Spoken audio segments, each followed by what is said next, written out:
Então, pessoal, vamos para mais uma aula, né? Mais um vídeo aqui na playlist Batismo Reformado. Estou um tempinho sem gravar para essa playlist, mas os irmãos já sabem muito bem que quando isso acontece é por conta do tempo, né? É difícil, né? Eu faço um vídeo um pouco mais rápido, um vídeo um pouco mais solto, sem nenhum artigo para ler, né? Mais direto, é mais simples de fazer. Mas quando eu tenho que estar lendo algum artigo, separando algum conteúdo específico para apresentar para os irmãos, então isso demanda um pouco mais de tempo. Mas vamos lá, né?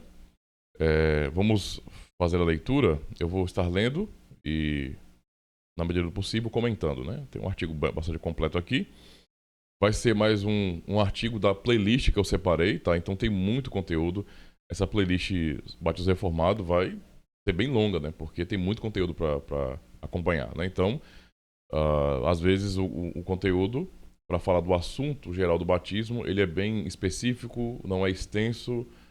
Mas aguardem porque mais respostas virão, né? Mais conteúdos virão ainda, beleza?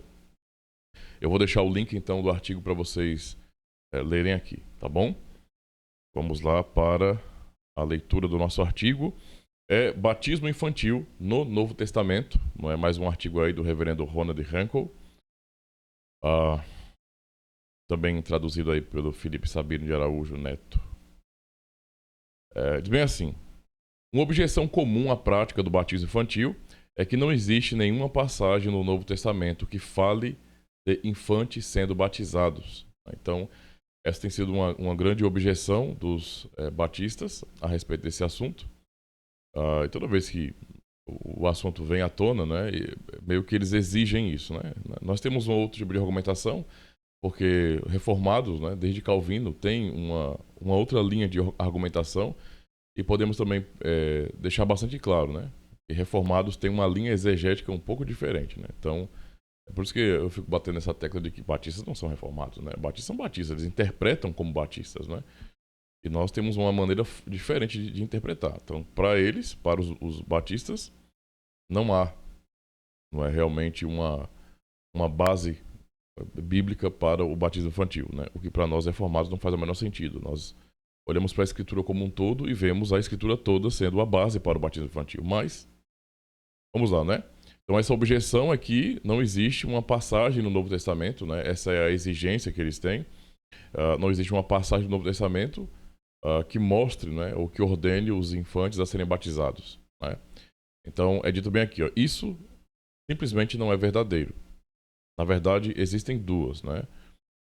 Então ele fala bem assim, olha, uma é 1 Coríntios 10, verso 2, que analisamos em outra conexão, no caso, outro contexto. E diz bem assim, todos foram batizados em Moisés, na nuvem e no mar. Não é? A passagem dos israelitas pelo Mar Vermelho é descrita como um batismo. Um batismo que clama, não é? Aliás, clama não, que claramente inclui infantes. Não é? E aí está o texto como referência, texto de Êxodo 10, verso 9, e capítulo 12 e verso 37 também.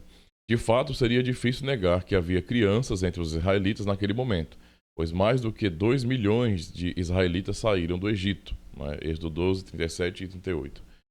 Então, aqui o texto usado, né, para falar sobre como Paulo, é bem interessante, né, para os Coríntios capítulo 10, como Paulo fala da passagem ali pelo mar como um batismo, né? Isso é até interessante. Ele vai desenvolver isso aqui mais à frente, mas mostra que o uso do termo, do significado da palavra baptismos, não é, assim, não é um uso exclusivo para a imersão, né? Isso é muito importante compreender. Tá? O pessoal às vezes força a barra, mas não é assim. Né?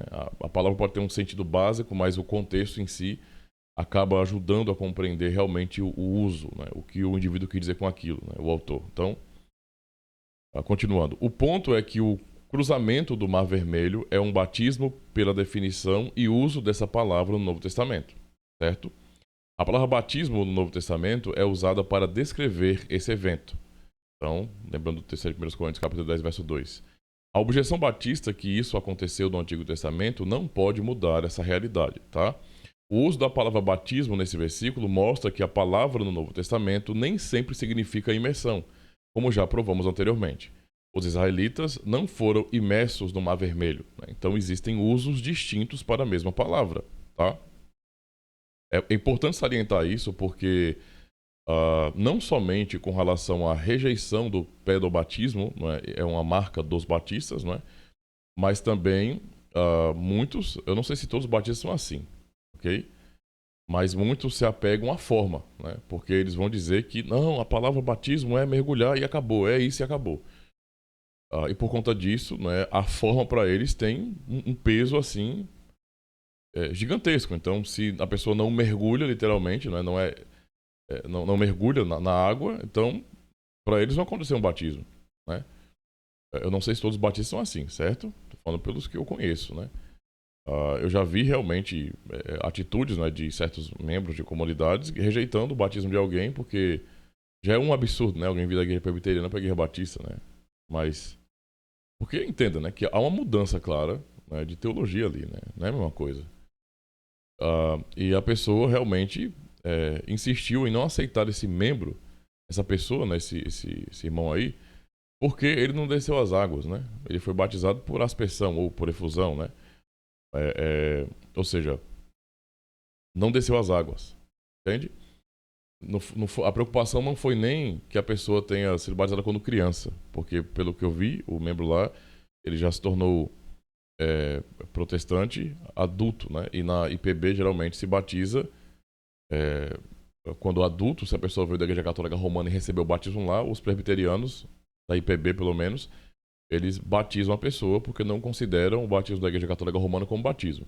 Isso não acontece com as igrejas reformadas, nós não temos problema nenhum em aceitar o batismo da Igreja Católica Romana, né? Então, por várias razões que eu já expliquei aqui, mas a insistência foi que o irmão ou desce as águas ou não vamos estar comendo na nossa igreja não. Então, dá para perceber ali, naquele contexto de igreja batista, que a forma é importante demais, né? Inegociável, inegociável. Para nós, não é, a forma, nós temos uma convicção de que é por aspersão, mas a forma em si, para nós, não é o ponto máximo, não. Então, nós não temos problemas, né, com a imersão, né? Mas vamos lá. Além do mais, o fato que... Eu já li isso aqui, né? Ficando maluco. Mas vamos continuar aqui. Eu já li esse pedacinho. Continuando. Existem muitos batismos no Novo Testamento, como em Hebreus 9, verso 10, não é? Claramente mostra, consistindo somente em manjares e bebidas e várias abluções e justificações da carne, impostas até ao tempo da correção. A palavra abluções aqui no texto de Hebreus, então, é na verdade a palavra baptismos, né? Então, notem bem isso aí, tá? E que esses eram batismos reais é evidente a partir das referências no Novo Testamento aos mesmos como tal. Um desses batismos é descrito no versículo 19, como sendo aplicado a todo o povo, e sabendo a partir das Escrituras que isso incluía, obviamente, as crianças. Então, Êxodo 20, verso 12. Então, o que é citado, por exemplo, em Hebreus a respeito dessas abluções, desses batismos, citando lá o Antigo Testamento, os acontecimentos ali, isso incluía também todo o povo, obviamente as crianças. Então, quem quer tirar a criança disso está exigindo demais do texto. Tipo, o texto está ali, não é? E você também lê nas entrelinhas, e as pessoas às vezes elas querem que a coisa só é verdade se estiver absolutamente declarado, como se toda a doutrina bíblica ela fosse assim, tão objetiva, tão direta. Não, nós temos que nos esforçar na exegese por causa disso, porque nem tudo é tão simples assim. Você tem que realmente se esforçar para compreender a interpretação, Então, é isso. Então, é importante citar essa questão de Hebreus, para falar sobre esses batismos, esses ritos de purificação tão comuns lá no Antigo Testamento, e que incluíam também as crianças. A objeção batista que esses eram batismos tipológicos não muda nada, Todos os batismos com água são símbolos, e figuras de alguma coisa, ok? Ou seja, são todos, de alguma maneira, simbólicos ou tipológicos, tá? Porque apontam para uma realidade espiritual, não para a coisa em si ali, o elemento, bom, como a água, por exemplo.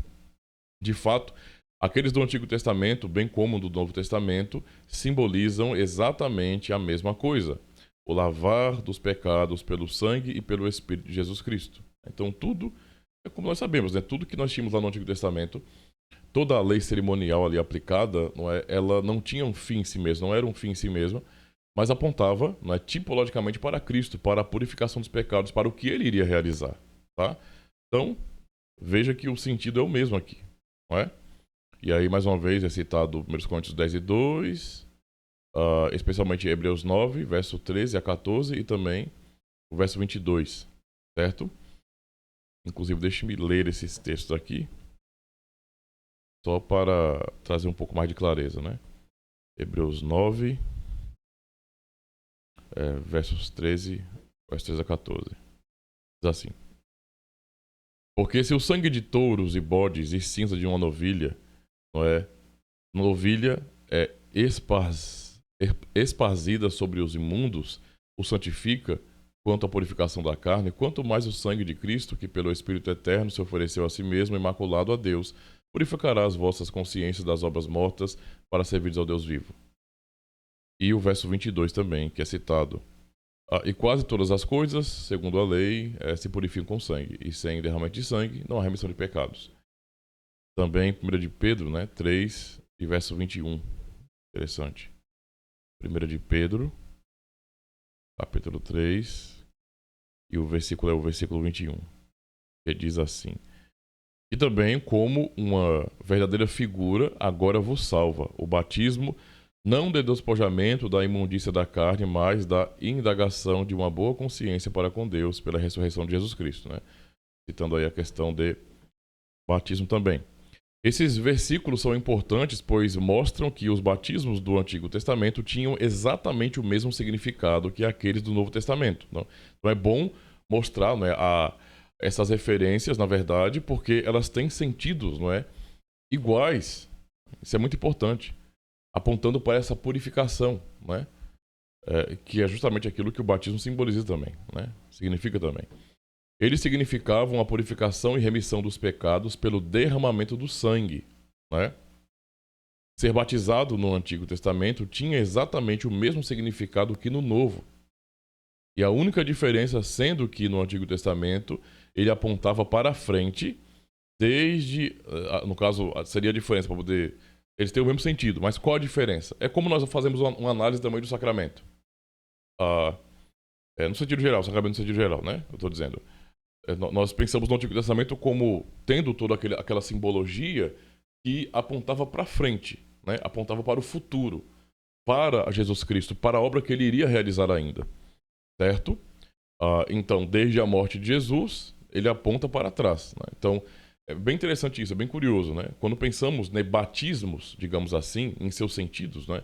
E a própria circuncisão, que é o assunto do próximo artigo, digamos assim, circuncisão e batismo, nós podemos perceber, notar muito bem, né, que na aliança de Deus, esses sacramentos ou esses ritos de purificação também, que eram vários na verdade, né, havia esses centralizados como a circuncisão e também a Páscoa, mas sem contar, não é? Então temos esses ritos aí importantes, né, que são sacramentos da Antiga Aliança, mas digamos que na Antiga Aliança tudo era muito sacramental, você tinha muitos símbolos, não é, muitas figuras claras, não é, em toda a liturgia, digamos assim, não é, em todas as cerimônias judaicas, então, do povo de Deus ali.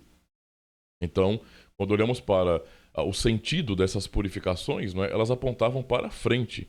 Aquilo não purificava em si, assim como o batismo hoje também não purifica em si, mas é aquilo que ele significa, é para onde ele aponta. Então, lá no passado, então, o que nós temos no Antigo Testamento apontava para o futuro, para frente, e o que nós temos agora aponta para trás, né, no fim. Essa é a realidade, certo? Por conseguinte, não existe nenhuma diferença entre os dois testamentos, nem mesmo na questão do batismo. Muito bom. Pensar de outra forma é ir à direção do dispensacionalismo e separar o Antigo do Novo Testamento. Então isso aqui realmente é um ponto muito importante mesmo. Essa relação de descontinuidade e continuidade que nós vemos desenvolvida na teologia batista, né? Para nós é isso. Veja, eu sei que os batismos particulares, né, pelo menos alguns que eu conheço, eu não sei, né, eu não vou nem falar que é assim, porque os batistas são muito diversos, né, então eu não sei como é que eles se desenvolveram, Hoje, né, eu só posso saber os batismos na história, mas agora é uma coisa um pouco confusa, né? É igual o nome reformado hoje. Tem muita gente chamando de reformado aí, e não tem compromisso nenhum com a tradição reformada, não pertence à tradição reformada, né? Então a pessoa tem que investigar um pouco mais a fundo para entender bem o que isso significa, mas essa tendência de você tentar diminuir a relação de continuidade do Antigo para o Novo Testamento cria um tipo de ruptura na Escritura e a Bíblia não se lê como um livro integral, como um livro só, né? Como a palavra de Deus, não é? Mas se dá muita ênfase em separações de testamentos, de alianças até, né? Então, por conta disso, não é? Há uma separação e, portanto, meio que aquilo que foi feito lá no Antigo Testamento basicamente é descartado. Não é como se não fosse a mesma coisa que está acontecendo aqui, quando na verdade nós reformados, quando lemos a Escritura, nós vemos que existe uma mudança estética, isso é óbvio, né?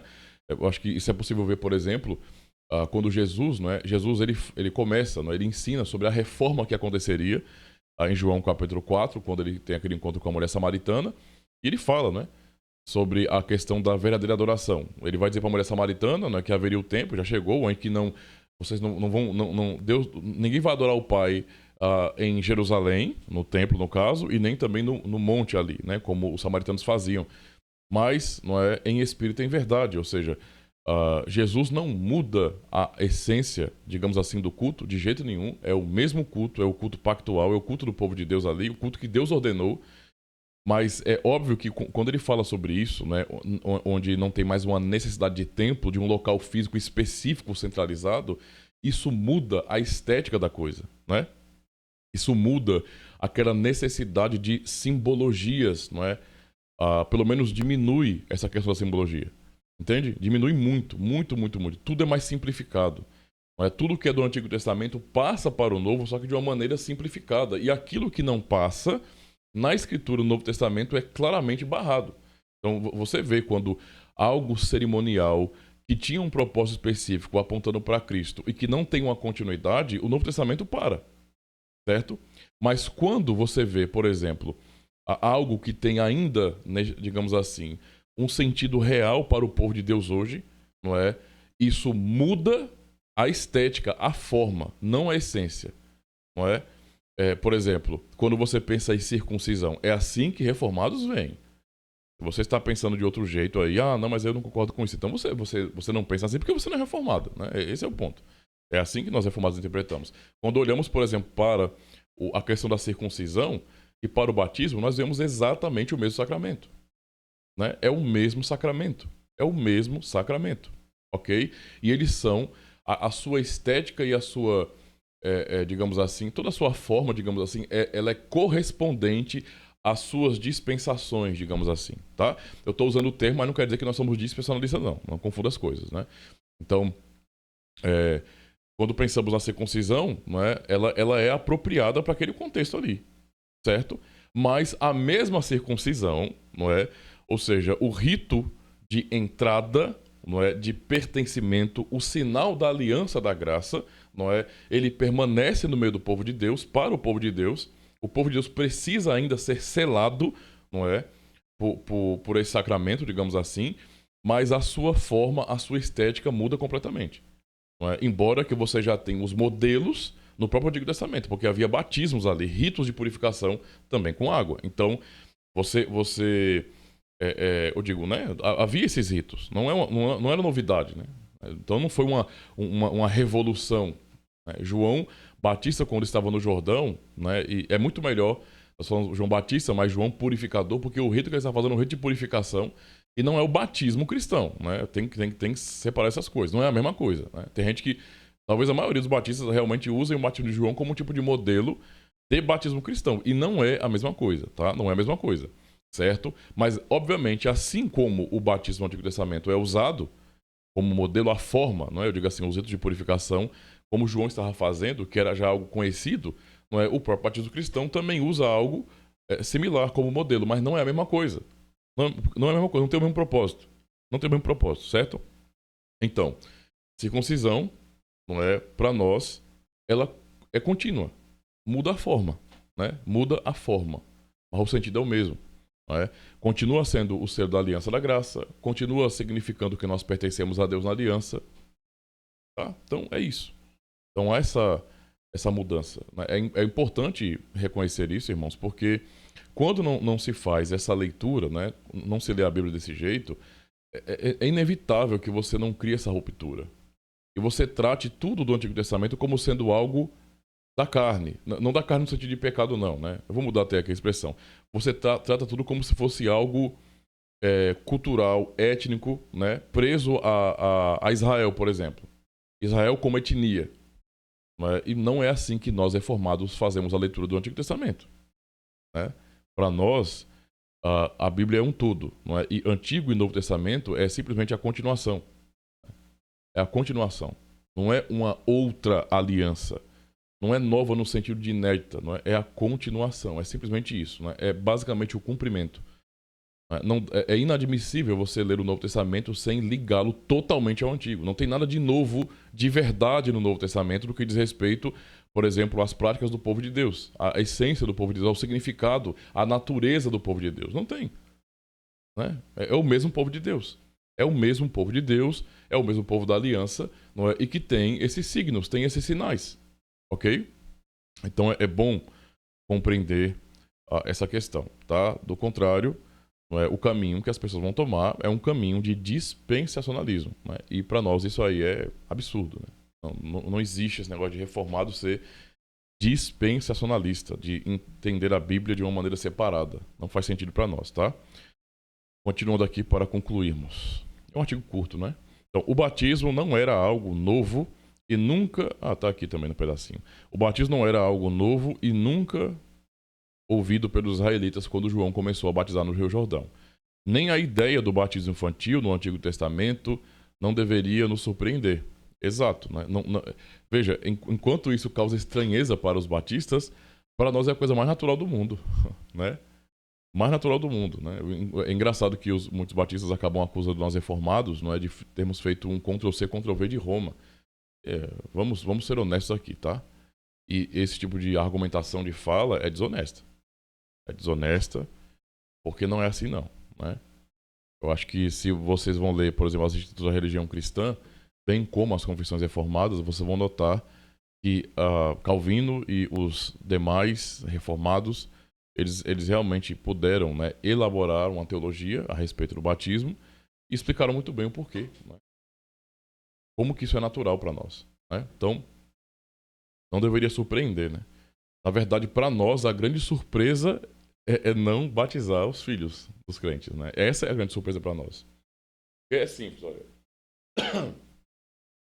O Senhor ordenou a circuncisão como esse sinal da aliança da graça, como esse sinal de entrada no meio do povo de Deus, de pertencimento ao povo de Deus na aliança. É o sinal da aliança em si, chamado de aliança, não é? Por conta do seu uso, tá? Do seu sentido, do seu significado. E os filhos eram incluídos, né? Os crentes, mas os seus filhos também. Lembra aí do que Paulo fala em Romanos 4, né? Chamando a circuncisão de selo da justiça da fé. Mas isso acontecia. Então, para nós reformados, na verdade, não somos nós que devemos um texto no Novo Testamento que diga batize seus filhos.